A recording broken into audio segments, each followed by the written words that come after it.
नहीं तो एक जगह मैंने मुंबई में पूछा कि ब्रह्म मुहूर्त कितने बजे होता है, बोले 9 बजे। तो मैंने कहा 9 बजे ब्रह्म मुहूर्त कैसे हो जाएगा, बोले महाराज मुंबई में तो 9 ही बजे होता है। तो मैंने कहा 9 बजे ब्रह्म मुहूर्त, बात समझ में नहीं आती है। उसकी पत्नी बैठी थी बाजू में, मैंने कहा ये क्या बोल रहा कि 9 बजे ब्रह्म मुहूर्त होता है। पत्नी ने कहा महाराज आज तक मैं नहीं समझा पाई इनको कि ब्रह्म मुहूर्त कब होता है। बोले तू क्या समझाएगी, मुझे तो महाराज ने समझा दिया, मैंने आपका प्रवचन सुना है। तो मैंने कहा ये कैसा प्रवचन है कि 9 बजे ब्रह्म मुहूर्त होता है। बोले एक दिन आपने प्रवचन में कहा था कि जब जागो तब सवेरा, इसलिए मैं 9 बजे जगता हूं, मेरा ब्रह्म मुहूर्त तो 9 बजे होता है। ध्यान रहे, सही नहीं है मान्यवर। ब्रह्म मुहूर्त में कभी उठ करके देखना।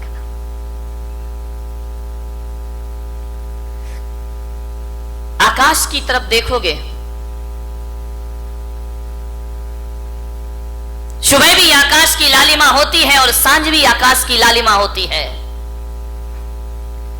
जब सूरज उगता है तो भी आकाश लाल हो जाता है और जब सूरज डूबता है तो भी आकाश लाल हो जाया करता है।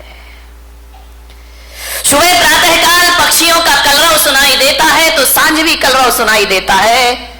फर्क कितना होता है कि सुबह की लाली उठाने का काम करती है और शाम की लाली सुलाने का काम किया करती है। और सुबह के पक्षियों का कलरव जो हुआ करता है वह घोंसलों को छोड़कर बाहर निकलने का होता है और शाम का जो कलरव होता है वह घर वापस लौटने का कलरव होता है। ध्यान रखें, सुबह सुबह पक्षी चहचहाते हैं, कलरव करते हैं, आकाश में पंख फैलाते हैं।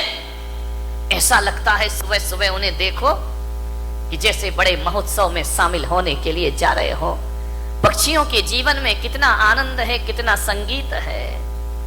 पक्षियों के जीवन में प्रातःकाल इतना आनंद हुआ करता है, घोंसले से देखता है आकाश में सूरज आया, उषा काल में पंख फैलाकर आकाश में उड़ जाया करता है, मुक्त आकाश का आनंद लिया करता है। कभी देखना जब हवा का झोंका आता है तो एक वृक्ष कितनी मस्ती में झूमा करता है, कितने आनंद में आनंदित हुआ करता है। देखना कभी जिंदगी में विचार करना, नारियल का पेड़ अपनी मस्ती में झूमा करता है और गुलाब का पौधा अपनी मस्ती में जो कितना आनंद है इन वृक्षों में, इन पेड़ पौधों में। कभी देखना पहाड़ से गिरते हुए झरने को, उसके पानी में संगीत है, एक गीत है, एक सुर है।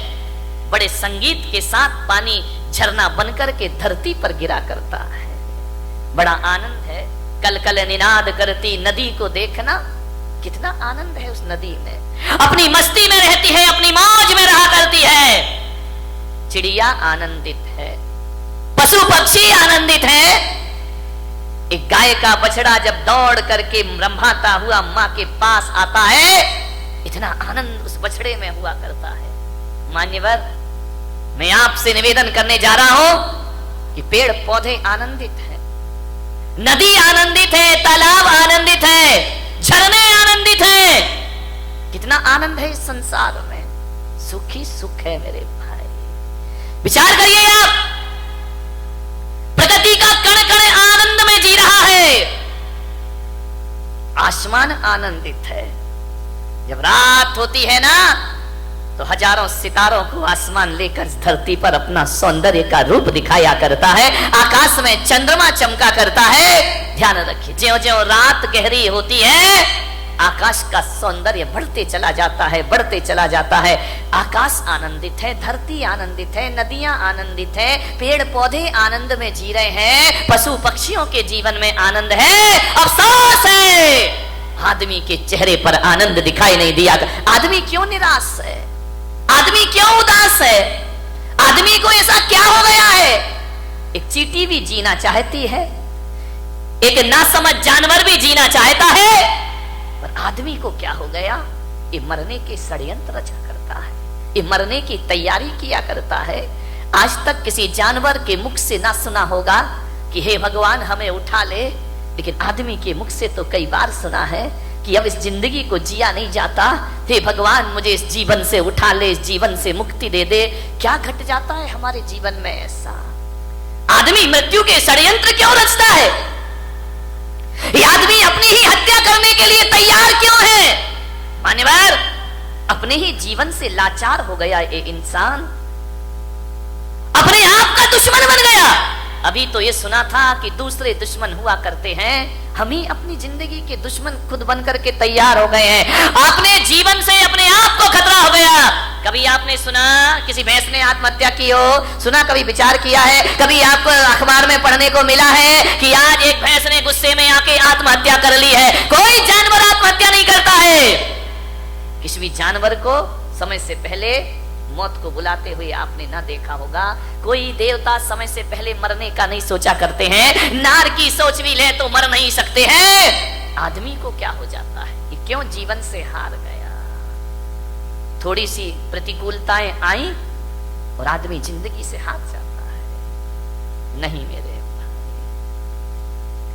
समस्याएं किसके जीवन में नहीं होती हैं?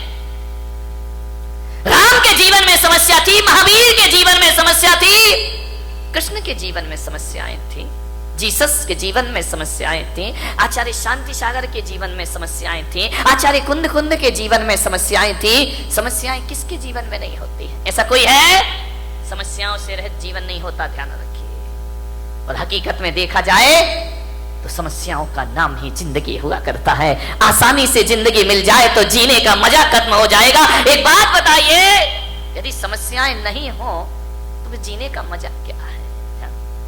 जिंदगी जिंदा दिली का नाम है, मुर्दा दिल क्या खाक जिया करते हैं। ध्यान रखिए, जिंदा दिल बनिए। मान्यवर, दुख इस बात का नहीं है कि आदमी मर जाता है, दुख तो इस बात का है कि जिंदा रहकर भी आदमी जिंदा नहीं रह पाता है। वह मरा मरा सा जीवन जीता है, वह मरे हुए सी जिंदगी जिया करता है। विश्वास पैदा करो अपने आप पर, जिंदगी से हार मत मानिए। जिंदगी मिली है, मालूम है ये मानव का तन मिला है। शास्त्रों में कहा है, ग्रंथों में कहा है, 84 लाख शरीर छोड़े हैं तब जाकर ये मानव का शरीर तुमको प्राप्त हुआ है। 84 लाख योनियों में हमारा जन्म हुआ है। कितने जन्म हम नाली के कीड़े बने होंगे, कितने जन्म पक्षी बने होंगे, कितने जन्म हम कीचड़ में कीड़ों की तरह रेंगे होंगे। हर जन्म में हमने प्रार्थना की होगी ईश्वर से कि हे ईश्वर, एक बार मुझे मनुष्य का चोला प्रदान कर दे, हे ईश्वर एक बार मुझे मनुष्य का तन प्रदान कर दे। इसलिए आत्महत्या करने के लिए नहीं, जिंदगी की अंतिम सांस को पूरी ईमानदारी से जीने का प्रयास करिए। अंतिम सांस भी पूरी जिंदा दिली के साथ जिएंगे। क्यों हार जाता है आदमी? जैसा विचार करिए, सोचना। ऐसे ही नहीं मिल गया मनुष्य का जीवन, बहुत मेहनत की है इसके लिए। मनुष्य का जीवन मिला, ऊंचा कुल मिला, अच्छी खानदान मिली, दिमाग मिला, बुद्धि मिला, शरीर मिला, फिर भी इस जिंदगी से हाथ धोते हो आप। अब तो घबरा के कहते हैं कि मर जाएंगे, अब तो घबरा के कहते हैं कि मर जाएंगे। और मरकर भी घबरा गए तो फिर बताओ अब किधर जाएंगे? दूसरा हमारे पास कोई रास्ता है नहीं। जिंदगी मिली है, अच्छे से जियो, तरीके से जियो, सलीके से जियो। बहुत कम जीवन मिला है, इसे उदासियों में मत गुजारिए।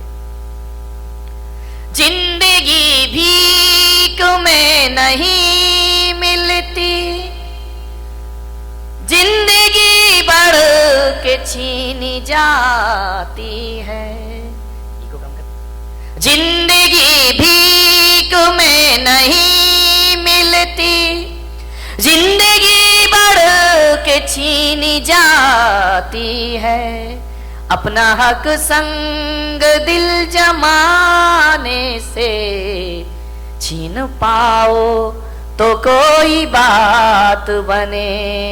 सर झुकाने से कुछ नहीं होगा, सर उठाओ तो कोई बात बने। पोंछ कर अश्क अपनी आंखों के, मुस्कुराओ तो कोई बात बने। मुस्कुराओ तो कोई बात बने। उदास मत जियो, जिंदगी को बड़े आनंद के साथ जीने का प्रयास करें। विपत्तियां, संकट, दुख किसके जीवन में नहीं आते हैं? सबके जीवन में आते हैं।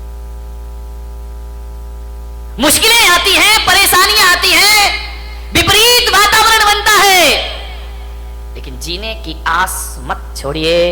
जलजले आते हैं, तूफान आते हैं, उड़ीसा में चक्रवात आता है, गुजरात में भूकंप आता है, हजारों लोग बेघरबार हो जाया करते हैं। लेकिन एक बात ध्यान रखो बारामती वालों, इतने बड़े भीषण आंधी तूफान के बाद, भूकंप के बाद भी जो आदमी जिंदा रहता है वो अपना उजड़ा हुआ आशियाना फिर से बना लिया करता है, वो अपना घर फिर से निर्माण कर लेता। क्या हुआ, जिंदगी कितनी बार छीनेगी, फिर बना सकते हैं। अगर हौसले बुलंद हो तो आंधियों में चिराग जला करते हैं। ध्यान रखिए, आज समस्या है बहुत बड़ी। आदमी अपने जीवन का दुश्मन हो गया है, अपनी ही जिंदगी का दुश्मन हो गया है इंसान। शहरों में बड़े बड़े व्यापारी आत्महत्या कर रहे हैं, महानगरों में व्यापारी आत्महत्या कर रहे हैं, गांव में किसान आत्महत्या कर रहा है, घरों में किशोर आत्महत्या कर रहे हैं, महिलाएं आत्महत्या कर रही हैं। थोड़ा सा निराशा हुई, थोड़ा सा मन का नहीं हुआ, थोड़ा सा प्रतिकूल वातावरण हुआ और आदमी मरने को तैयार है। और एक बात बताओ, बारामती के लोगों से मेरा निवेदन है, इस पंडाल में ऐसा कोई व्यक्ति बैठा है जिसने आज तक आत्महत्या का विचार ना किया हो? है कोई महान आत्मा? मैं दर्शन करना चाहता हूं।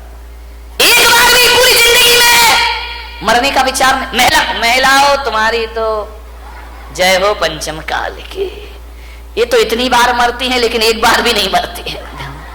विचार करिए, सोचना है आपको। बात बात पर आदमी मरने का सोच लेता है।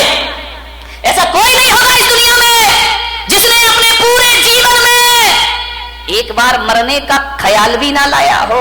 मर नहीं सका वो बात अलग है, लेकिन मरने का ख्याल तो सबके भीतर आ जाता है। थोड़ा सा मन का नहीं हुआ, मैं महिलाओं का तो नहीं, यहाँ की महिलाओं की बात नहीं कर रहा हूं। कौन बोला बम्बई वालों की कर रहे हो ना? तुम्हारी तो अभी नहीं, आगे जाके विचार करना है आपको। महिलाएं तो हमेशा थोड़े, इनके दो ही हथियार हैं, ध्यान रखना। या मैं मायके चली जाऊंगी या फिर मैं मर जाऊंगी, आत्महत्या कर लूंगी, सुसाइड कर लूंगी, मैं नहीं जीऊंगी, डरना नहीं जिंदगी से। महिलाओं से मैं बात बात पे आत्महत्या के विचार मत बनाइए, मरने के विचार मत बनाइए। ध्यान रखिए, विचार करिए आप, बहुत अशुभ विचार है। भगवान महावीर कहते हैं कि मरने के विचार भाव हिंसा कहलाया करती है, और भाव हिंसा को द्रव्य हिंसा से भी बड़ा पाप माना जाता है। अरे देही हिंसा उतनी खतरनाक नहीं होती है जितनी वैचारिक। इससे बड़ी क्या हत्या, दूसरों की हत्या करना भगवान महावीर ने पाप कहा है। एक इंद्रिय जीव को भी मारना भगवान महावीर ने पाप कहा है। अरे एक बात याद रखना, मेरे महावीर कहा करते हैं, अरे दूसरों की हत्या करना पाप है, लेकिन अपने आप की हत्या करना महापाप हुआ करता है। इससे बड़ा दूसरा कोई पाप, दूसरों की हत्या करना तो पाप ही है, अपनी करना महापाप हुआ करता है।